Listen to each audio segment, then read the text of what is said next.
your kind of core beliefs about yourself and the world around you are crystallized by the age of about 8, 9.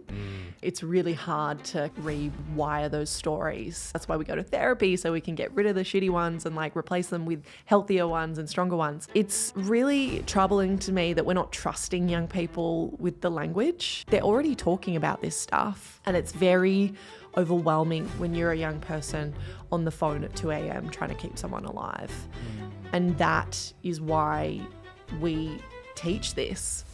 Millie Bannister, the founder of allknd, is reshaping the way young Australians talk about well-being and mental health.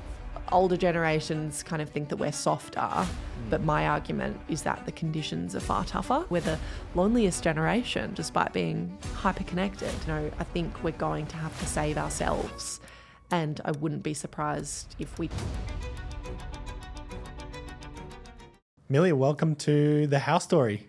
Thanks for having me. I'm very excited to maybe go through your journey and start with you as a child. So why don't we kick off with, who was Millie as a young girl? This is like a therapy session. This is kind of what you talk about when you go to talk therapy for the first time.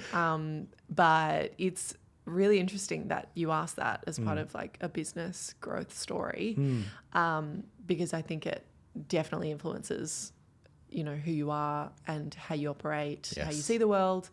Interestingly, your kind of core beliefs about yourself and the world around you are kind of crystallized by the age of about 8, 9. So, it's really hard to kind of like rewire those stories, and people do that. That's why we go to therapy, so we can get rid of the shitty ones and like replace them with healthier ones and stronger ones. But in terms of me as a child, I was pretty anxious, more so when I went to like middle school, kind of like starting to feel a bit like awkward and academic stress, and it was all self-applied. Like my parents weren't, hardcore or anything. But I think I've always been creative as well. I think there's a bit of like left brain and right brain joining going on, where I have this like pressure to perform and achieve, and I tie a lot of my self-worth to success and particular achievements. But then there's another part of me that's just like always wanting to come back to that creative space where I can just come up with ideas and research. I'm a very visual person. In any campaign or piece of work that I do, that's always the funnest for me. That's when I'm in my flow state. But at the same time, like I get back into my logical brain a lot, because I'm like, this has to work. I've invested so much, or, there's a problem coming up and we have to solve it. So, but I think anyone in a creative job has to have both sides of that. I think though, in an ideal world, I would just like step back and leave all the logistics and operations to someone else, and I could just be yay creative and in flow all the time, but that doesn't happen. Were there any particular subjects and stuff you were drawn to at school? English.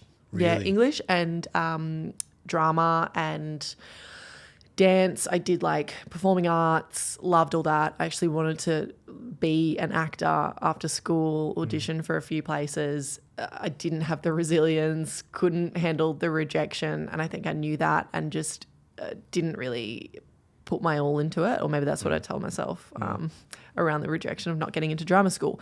My brother got into drama school, so there's that too. But I went into journalism instead, because I was like, okay, this kind of works. My best friend was doing it at the time. She's now a very successful reporter. And I was kind of, interested in creative writing, not necessarily news writing. So I had a bit of trouble there as well. But that's really what I've always been drawn to. And I think I always tell people, when I'm like older and my future kids have grown up and I have time, I'd love to write a book, probably fiction though, not like a life story, but like a domestic thriller or something. That'd be cool. Yeah. Where do you think, you said earlier, little Millie was maybe a little bit anxious. Where do you think that came from?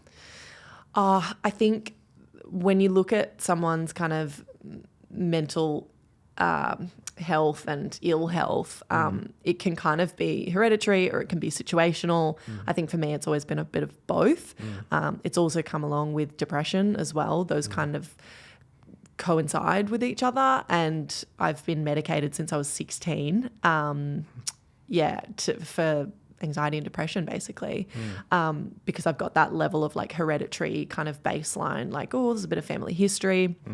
And then you've also got, you know, situations that come up for people as well who may not have that kind of, or know about, or find anything in the family history from that hereditary perspective, but, you know, go through something like COVID, or they have kids and it's really tough, or they are starting a new career. Like there's so many outside influences as well, not just like internally your biology or your, you know, your brain chemistry that you're born with.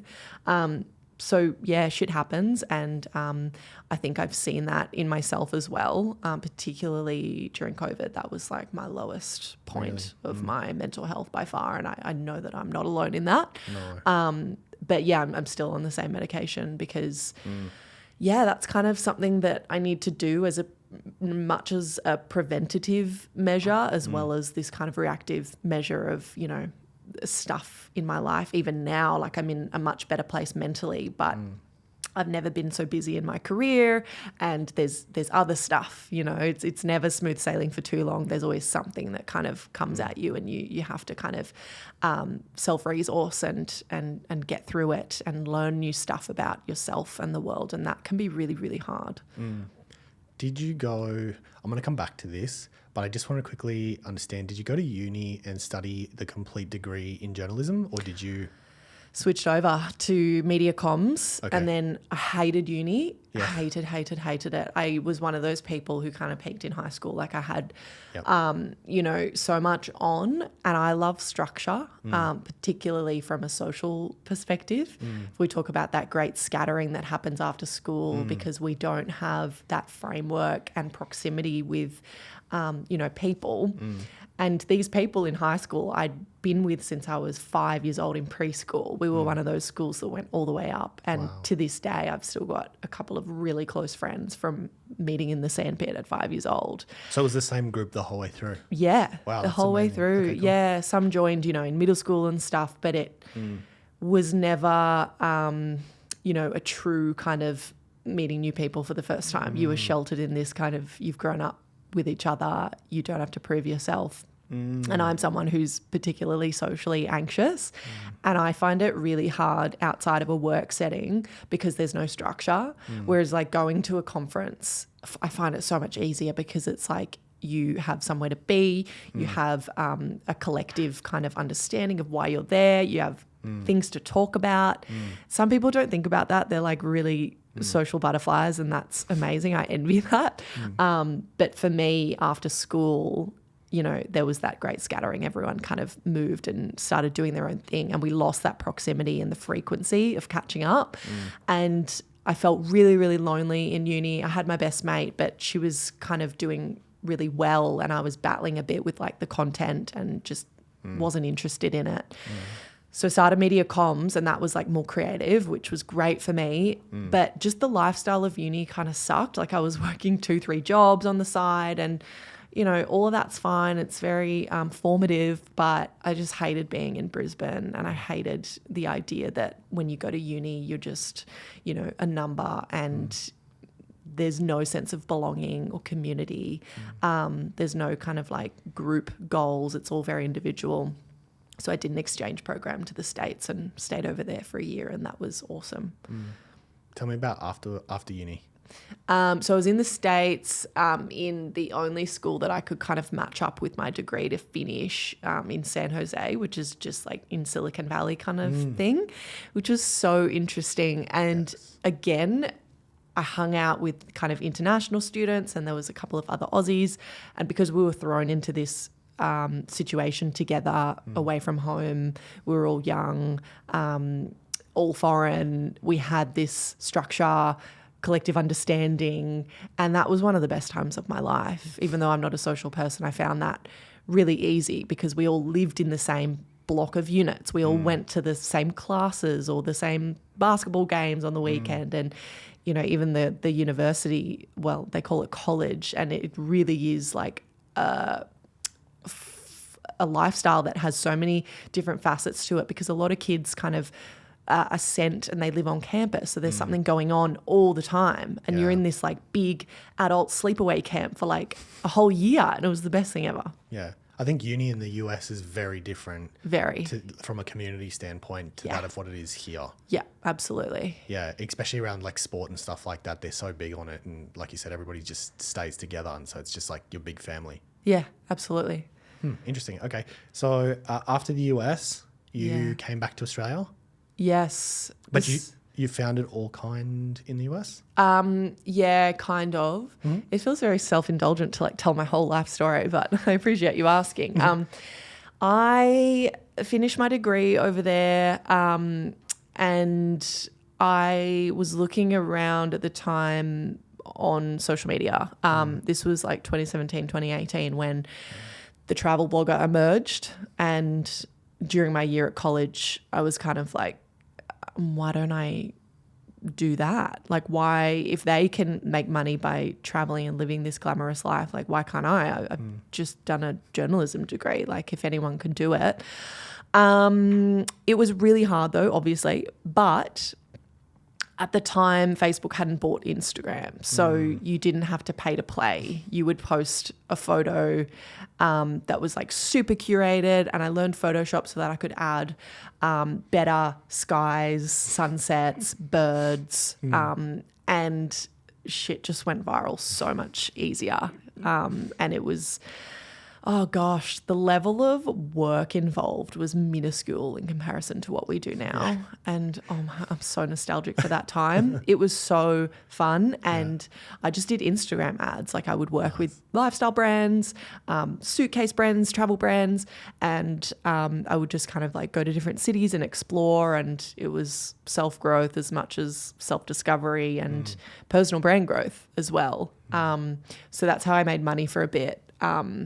And then I kind of got really sick of that and sick of the industry, and I wanted to build a brand outside of myself as well, so I didn't have to kind of just constantly be affected by how I was feeling, what my life looked like at that time. Like that's a lot of pressure to publicly create a commercial brand based on you as a person. Like it's a little bit risky. So, and I also wanted like to just build something bigger than myself as well, and started to get really interested in social impact and what that meant, because we didn't really learn that at school. And we didn't learn about mental health at school. And because I was going through my own stuff, kind of like what we're doing now, where I was joining the dots of, you know, who I was as a child, what I thought about myself, and how I showed up in the world today. Why have I been on medication since I was 16? I never really asked any questions.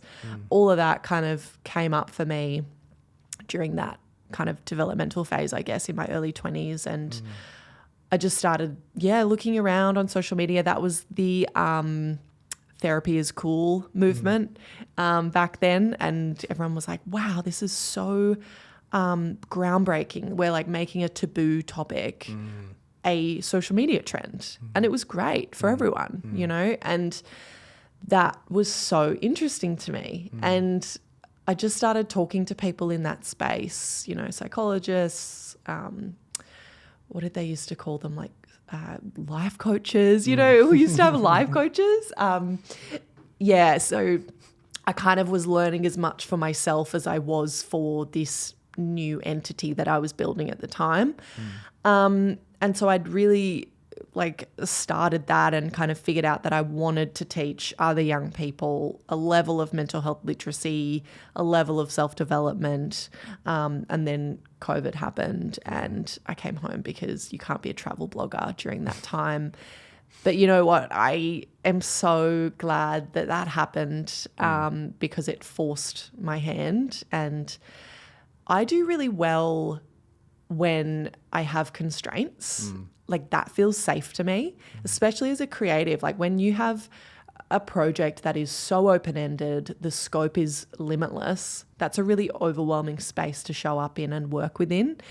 But by removing choice, you can kind of go, okay, cool, I know exactly what I'm working with and I can do the best I can with what I have.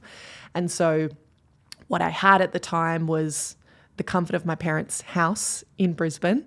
I had dogs around me. I had, my childhood friends. I wasn't paying bills. I had my mum's cooking, and I had all these skills that I'd learned. And I also had a passion to just like make this thing happen. And I had a lot of time, on my hands. And then so that was really the perfect time to kind of start something new, because there was no external pressure. I could do it at my own pace. Nothing else was happening anyway. And that's when I learned how to actually register a charity and do all the tax and get, XYZ in line and bring on volunteers, because they had nothing else to do either. So honestly, it was the perfect time. And it really started with one offering as this youth mental health charity. And that was building this peer-to-peer mental health first aid training with the psychologists that we still work with today in Brisbane. Can you just explain what that is for people that maybe don't know or don't understand the space? Yeah, absolutely. So it's kind of like doing CPR first aid, but for mental health. And so it existed before us, but it existed mostly in the context of teaching adults and teachers and parents how to support young people in their life, if we're talking about youth mental health first aid. But research showed and still shows us that majority of young people go to each other first when something comes up, which makes complete sense. But school, uni, they're still not teaching us the language or the skills that we need to be able to help each other out safely and successfully. Why? Why do you think that is? I think we're still not comfortable with the language. When we went to schools with this psychologist-written, university-backed program, even for free at times, the response was usually around, we don't have self-harm at our school. We don't need to be talking about that. And we knew for a fact that it was going on at their school. Far worse was going on at their school. And it's really troubling to me that we're not trusting young people with the language and we're not giving them that sense of agency, because they're already talking about this stuff. I was 15 when I first went through that role of supporting someone very close to me through suicidal ideation, and that was kind of what I guess shaped my interest in this space. And that's a story that feels very real to me every day when I'm teaching young people, the language and the skills, because I didn't have that. And it's very overwhelming. It's extremely isolating when you're a young person on the phone at 2 a.m. trying to keep someone alive.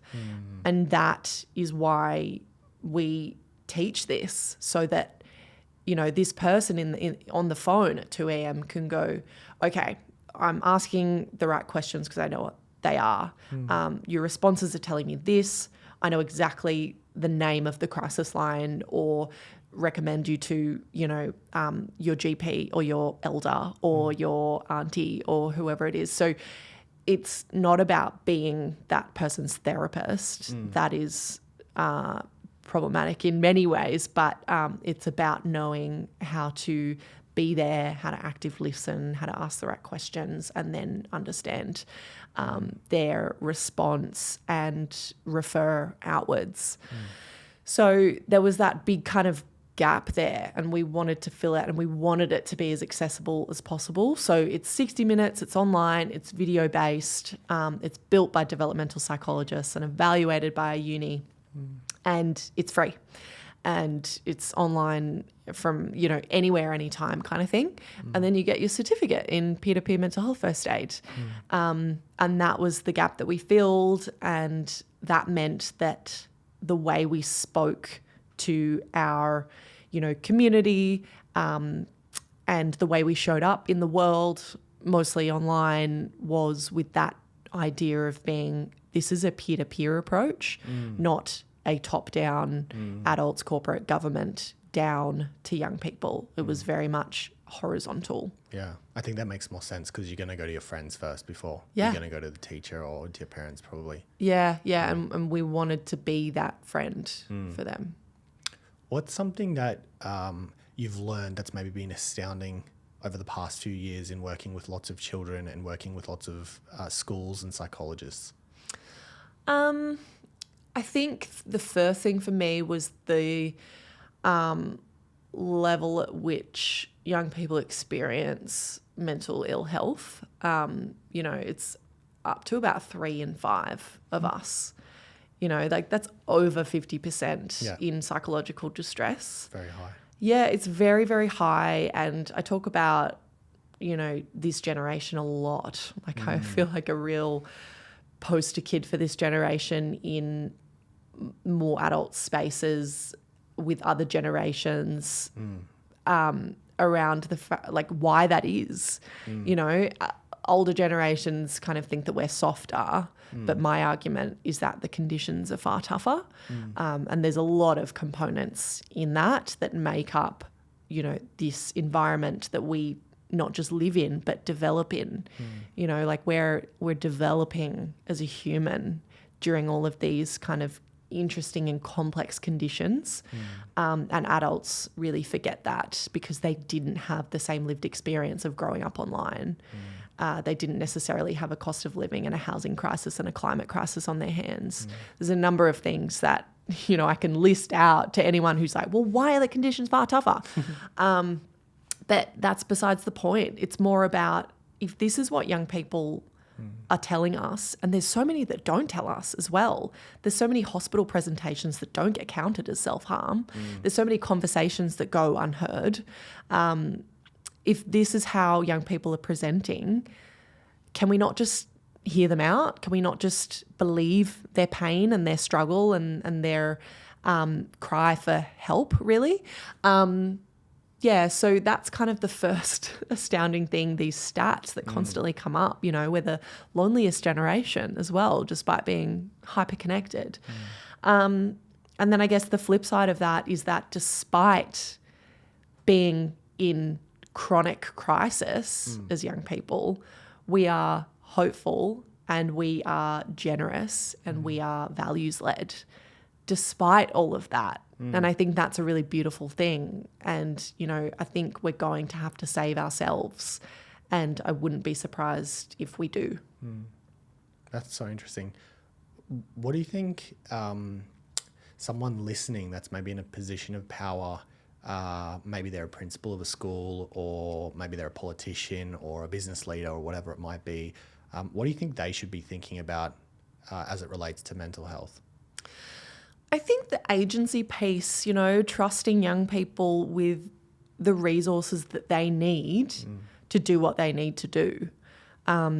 Instead of, banning social media for under 16-year-olds, where's the education piece?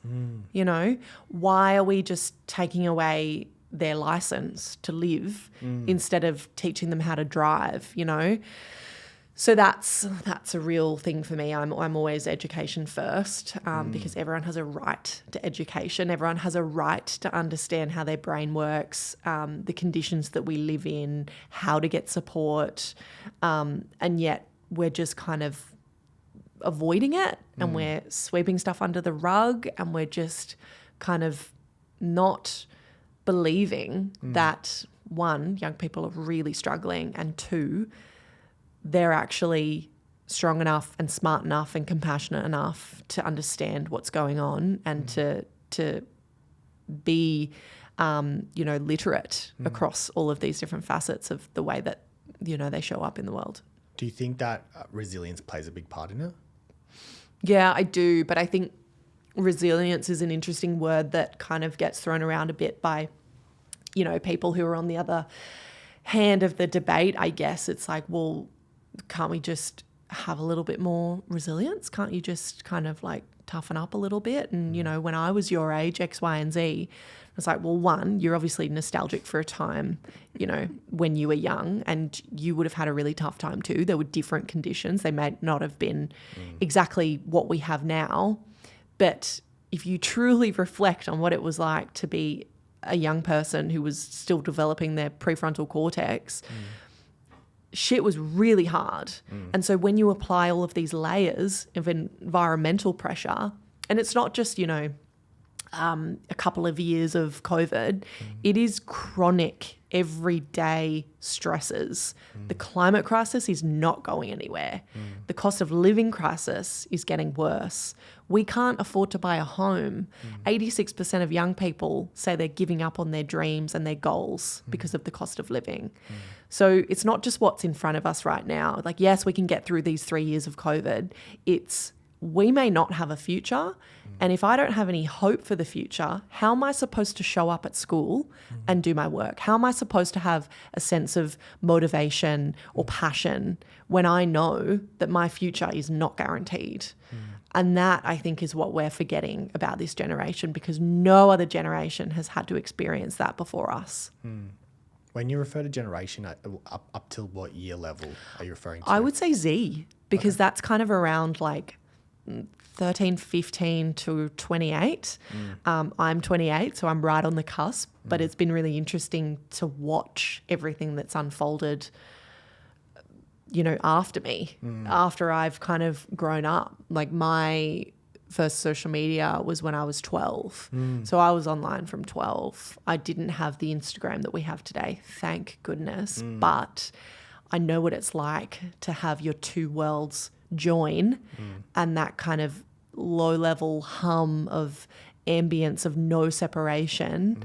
And I know what it's like to, you know, step into industry and have to show up the way that young people are expected to now. Do you think that 26, 27, 28-year-olds now would have been like the final, maybe like the final cutoff before social media became far more intense? I think if you look at the timeline, like Instagram launched in 2010, I think. So yeah, and I think, you know, I was seeking out social media. I think there was probably people who avoided it for much longer than I did. And then, you know, I went into journalism and they said, you need to start building a personal brand. You need to get on Twitter and YouTube and LinkedIn and all of that. So that's been part of my job, and that's been the way that I've figured out a professional career. And I've done that to myself, but it's also been a bit of a key, a bit of an unlock, a bit of a freedom factor for me. So I think it's probably worth looking at like the really young part of that Gen Z who kind of didn't really have a choice to avoid it. They were more the ones that were like thrown an iPad when they could first walk and talk. And I'm not blaming parents at all. But they're the ones who've had, you know, laptops and iPads and phones in school. And then, you know, they've had everything that comes after that and experience, you know, as a potentially 15-year-old, Instagram and TikTok as it is today. Just scary. When do you think kids should get access to social media? I don't know, because I'm not a parent and I'm not a developmental psychologist.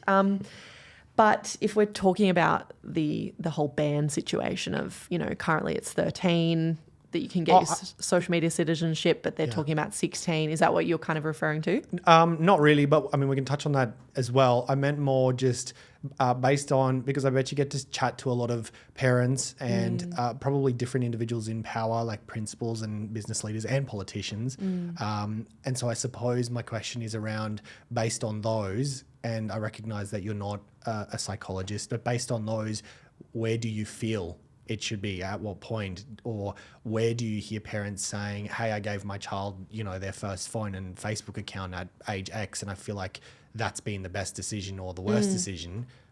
What is the market saying? I don't think it's about when at all. I think it's about,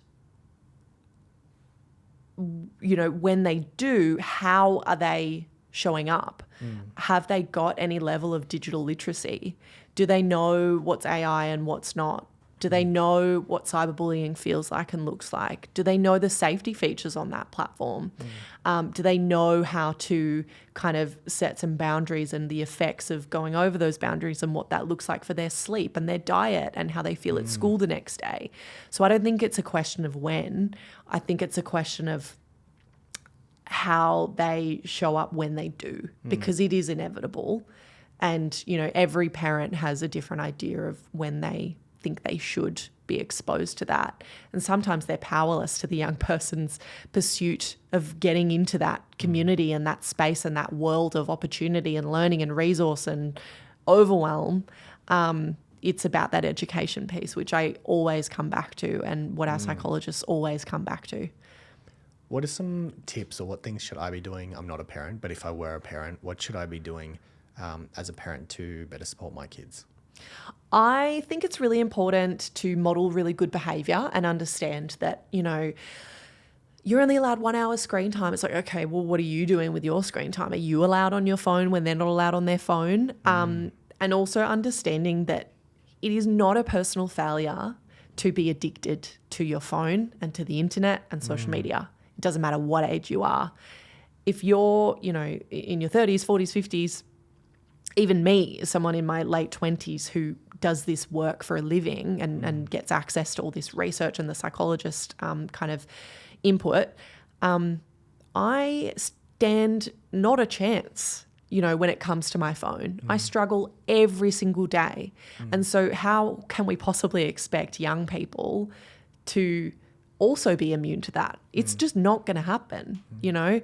They don't have more willpower than we do. They don't have as much knowledge as we do about the effects of all of this, or the beliefs that we've grown accustomed to and have from our lived experience. And so it's really about kind of making preventative decisions. And what does that look like? Well, for me personally, it's putting my phone in another room at around 7 o'clock when I'm kind of done for work for the day. I'll start then moving on to making some dinner and doing stuff, and then I'll get in bed and read my book, because I know that if I don't put my phone down in another room and like close the door and like put it to bed for the night, set my alarm for the next morning, I have no power against it. You know, I'll pick it up. Even just seeing it in the room is enough to pick it up, let alone having your notifications on, having it face up, all of that. Like, that is so unbelievably distracting. And we just do not stand a chance is kind of bottom line, right? So we have to be doing preventative things to make that go away. A lot of people are talking about the brick at the moment. Have you heard of that? Yeah. Totally. Oh, I was looking at it yesterday. I was like, maybe I need to get one of those. Because my partner struggles as well. Yeah.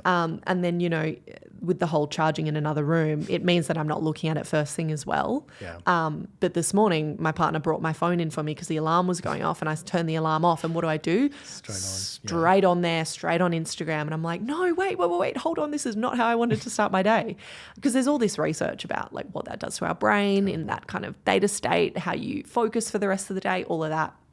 I think if we look at this as a metaphor, it's like you have to change the way that the phone has access to you, and flip it so that it's you have access to your phone when you want to, and understanding that, okay, you know what, I'm going to give up thinking that I'm more powerful than the tech gods in Silicon Valley designing this phone, this app, the colors, the notifications, the size of the whatever, because we don't. They use psychologists, you know? So we have to stop thinking that we're bigger than that, because unfortunately our brains are very primal and we aren't. So we have to understand that we need to make those preventative changes now. You know, today's the best time to start. The second best time is tomorrow, because, we just don't stand a chance. Yeah, you have to have, my big thing is just turning off my notifications. I get nothing except for a text or a phone call, and I barely get texts now. So yeah, which has been huge, because then it doesn't even trigger your brain to think I better go and have a look and see what's going on. Yeah, exactly. Yep. Have there been any really beautiful stories that have come out of your training courses, maybe from parents or schools or anything like that? Yeah, we have. So this is the best part of the job. It's really interesting operating in the mental health space. We're at the preventative end of the scale, which I feel very grateful for, because I think, if we look at the other side of that scale, we have kind of the frontline responders in complete crisis intervention. And that, oh my gosh, they, you know, are our mental health nurses. They're our, you know, psychiatrists. And I don't have enough respect for them. You know, that is so tough. We have a bit of a crisis in New South Wales at the moment where we're not paying them enough. We don't have enough of them. It's not an easy path to become a psychologist, let alone, you know, a psychiatrist in hospitals. There's not enough funding. It's a whole thing. And the level of compassion fatigue that they would experience would be unbelievable. Whereas I get to sit at this kind of like fun, preventative side of the spectrum where we get to show up on social media and teach young people about their brain, their sense of purpose, about policies that are made in Canberra, about their lives. You know, there's a lot of fun involved in that. And I think the beauty of this generation is that we have a lot of fun. We laugh about a lot of stuff because the world is fucked, and that's our kind of outlet, and we have a lot of in-jokes around that because that's how we survive. But then when it comes down to it, we can show up and have very compassionate, articulate conversations about shit that matters. And that is how we get through.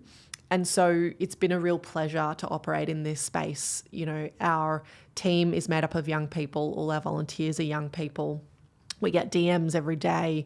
We get emails about, you know, just this sense of recognition and validation from us that shit is really hard. We've actually, you know, worked with psychologists because we acknowledge the fact that you're in really tricky positions where you're supporting the people around you, if not yourself, through varying levels of mental health crises, and no one bothered to teach you because they don't trust you.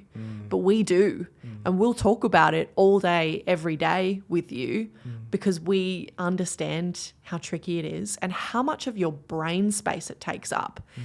It is a very real experience to be thinking about mental ill health and issues that you have and problems that you have, particularly when you're young. It's really hard to compartmentalize that. Yeah, and then just our community as well. Like we've recently created our second offering, which is about offline spaces, because we acknowledge that it's all well and good to teach young people how to kind of be mentally well, but we have to also create spaces for them to show up and practice that level of like mental well-being and connection with others. So we've now started a social volunteering model called Cause Club. And that has just like as soon as we kicked that off and soft launch it was like 1,200 people signed up within a week from all around Australia. Like it really just, we hit it off with that because we've kind of tapped this spot, this pain point where young people want to do something about how shitty the world is, but don't know where to start. They don't have this on-ramp to kind of be able to do stuff that feels helpful because they feel like they're just one person with $5 and 2 hours to give, and you know they've got all this other stuff that they're battling as well. So we made this social volunteering model as connection infrastructure, social impact second. And so it kind of solves a few problems. And so the community that we've built from that, these people that have shown up to every single event, have driven or gotten public transport for like 2 hours to get to our, you know, free events, and the kind of feedback that we get from that. And then also the stats around, you know, 100% of attendees would recommend to a friend and 100% felt more hopeful and connected after coming to one of our events. We've had someone drive like 5 hours from Dubbo once to come to our events. Wow. Yeah, and it's really nice to like get offline as well. Like the DMs and the emails are awesome, but when you get in a room with young people and you just like see them light up and you just see the gratitude of like, thank you for giving me somewhere to be and exist that doesn't require anything of me, and it gives me a structure, it gives me a clear role, and it gives me a way to give back without having to sacrifice more than 2 hours of my time. Yeah, I think humans really require a very big sense of community, and I feel like that has definitely eroded. And so you definitely find that small or niche-based events seem to just attract people and they love it. Absolutely. Yeah. Just look at the run clubs. Yeah. Yeah. I'm really curious for someone that started this conversation off by saying I was very anxious and very socially anxious. You're now regularly on the news, you're regularly on other podcasts, and you've got a big social following yourself. Was there a moment where a switch just flicked in your mind and you went, I think I can do this and I'll be fine? Yeah, because I loved acting and I loved performing, because in some ways that is structure. It's like you show up to this interview in a news studio because you're there to talk about X, Y, Z. And I'm good at talking about this work because I've done it for so long. Like I've been on social media for 10 years now, building my personal brand. People forget that. They think that it's just like, oh, it's so easy and it happens overnight. It doesn't. And I've also lived this story that I talk about. I have that lived experience, and I talk to so many people every day about their lived experience. It's almost merged as like this big bubble of the Gen Z experience. And I acknowledge that I am privileged and I don't have necessarily that kind of intersectional understanding of how unbelievably tricky it can be for young people. But I almost feel like I carry some of those stories with me. They just are second nature for me to go, no, you know what? Like conditions are tougher. We're not weaker. X, Y, Z. I love research. I love data. And so showing up, you know, on social media or on an interview or a podcast, like that feels structured to me. So it's not that same kind of social anxiety. If anything, it's just a bit of nerves. But that's just because I care and because I'm human. And I actually really enjoy it because I love speaking and I love like performing and I love, just kind of telling stories and making meaning out of stuff. Like that is like, I just really love that. And so while, yes, it's nerve-wracking, it's very much where I want to be. Millie, if this was your last podcast, what would you want somebody to take from it? Life is long, but it is so short, you know, like the days feel really long and hard, but the weeks go by so fast. And so I think at the moment, this sounds so like overly earnest, but I just like try, particularly when shit gets really stressful, you know, you start looking at it like, is this going to matter in 10 days? Maybe. Is it going to matter in 10 weeks? Maybe not. 10 months? Absolutely fucking not. 10 years? Fuck no. Like, can we just get back to like the shit that actually makes us, happy and gives meaning to our life? And for me, that looks like really small things, like being excited to come home to my partner and my dog, us having our coffee moment in the morning together, the sunshine, feeling the rays on your skin, me walking around the neighborhood and looking at all these beautiful young families with their kids, like walking them to school, family time. Like it doesn't really take that much to be actually happy. And so if you can kind of reframe it that way, then is it worth sacrificing your health to be that stressed all the time? You know, is it worth maybe, like working really hard for a couple of years, but then maybe you give yourself a break and reevaluate what success looks like? I like that. Some rapid fire questions. Favorite holiday destination? I love productive rest. So I love going to places where I can still learn and soak up a bit of history so I can like take home stories to my friends and family. I like that. Favorite book? Anything fiction, like domestic thriller. My favorite book though is probably The Great Gatsby. A favorite habit of yours that you wish more people would do? Just habit stacking. Like what can you combine? You know, like I combine my morning coffee with taking my medication and we haven't been doing it lately enough, but my partner and I try and do our gratitudes. What's going well for us at the moment? What are we really grateful about right now? Just trying to combine a few things together so that it becomes more of a ritual as opposed to a routine. I need to do more of that, but I think the ritual idea makes us more inclined to want to do it and kind of savor it. That's one of my favorite ones, yeah. And last one, the life lesson that's had the most impact on you. Let me think about this for a sec. Please.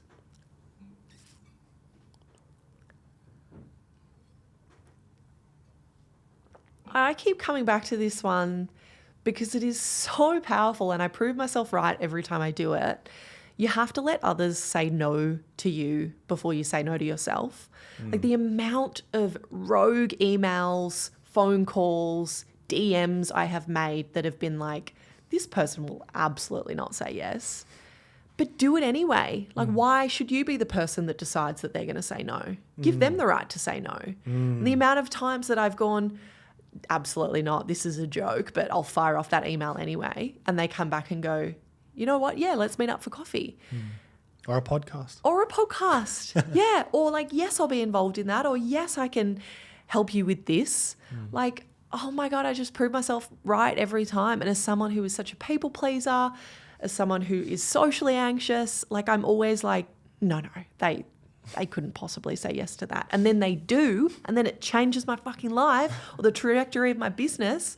Like you have to remember to give people, not just in work, but in life too, oh, they'll never text me back, or like I won't go on a date with them because they just won't like me. Let them decide. Don't decide for yourself and put that no barrier in place when you don't know what will happen. Because if that's just 0% chance of you're saying no to yourself. But if you let them, I don't know, maybe it's a 70%, 30%, even a 1% chance. That is just like something that I just drill into my brain all the time. And I when I'm like, oh, should I send this? Send it. Let them decide. Millie, what a great way to end. Thank you so much for joining. Thanks for having me. It's been really fun.